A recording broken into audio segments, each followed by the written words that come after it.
Hello, and best of the morning to you here at the top of the week. I am Michael Friday, and this is Monday with Friday, a weekly 5-minute opportunity to pause, to think about life, so you might live this week ahead more purposefully.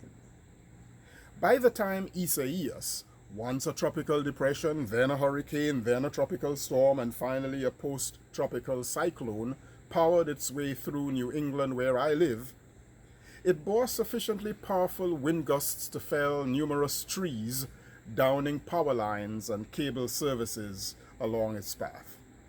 Now I consider myself fortunate that these trees you see behind me didn't budge. All of them, falling in the right direction, would land on my house. Although I had seen the news and weather forecasts, I can't say I was prepared for Isaias. As the winds whipped up last Tuesday, I could only hope that none of those trees would fall on this house that I've occupied 1 day shy of 2 months the day that Isaias came by. I haven't even totally unpacked, let alone having time to assess risks around this house. But that isn't an excuse. I have lived in this region long enough to know that I should probably own a generator. I've managed a total of 10 years not needing one, so on hearing of Isaias's approach, the thought didn't even occur to me that I needed a generator. Well, not this time. All those damaged power lines left us in darkness. We were without power for 2 days before I could lay hands on the rare commodity called a generator. Now all that got me thinking about life and how we approach it.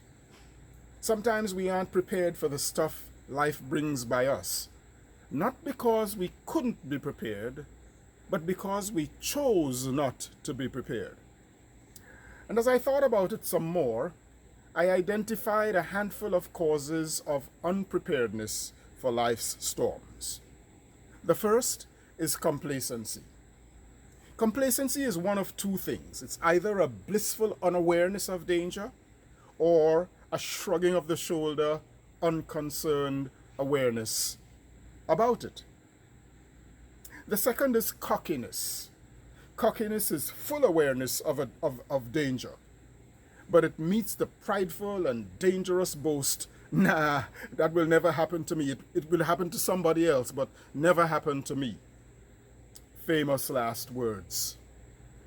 The third cause of unpreparedness for life's storms is conflict. You know, those competing life challenges that keep you too busy to notice the encroaching danger, even though you are usually alert, astute, and proactive. And then the fourth is contemplation. Not enough of it, that is. Not enough attention to a situation with adequate analysis of what you see now that informs you intelligently about the possibilities of the future. So to my friends in Trinidad and Tobago, I invite you especially to do lots of contemplation as you go to the voting booths today. I hope my American friends would do the same between now and November. The meteorological authorities say we could face as many as 26 storms or hurricanes in 2020. If you think that that's an unusually high number, you're right. But life's storms number many more than that. Don't get caught unprepared. Last week I made the case that we all live by faith, whether we are religious or not. And since faith is about acting even despite what we cannot see, faith therefore is also about being prepared for what we cannot see, and sometimes for what we can see, if only we had a little foresight. Don't get caught unprepared for any of life's storms, and certainly not for any possible storms that may fly your way this week. I am Michael Friday. This is Monday with Friday. I'll see you again next week. Happy Monday, all the way to Friday.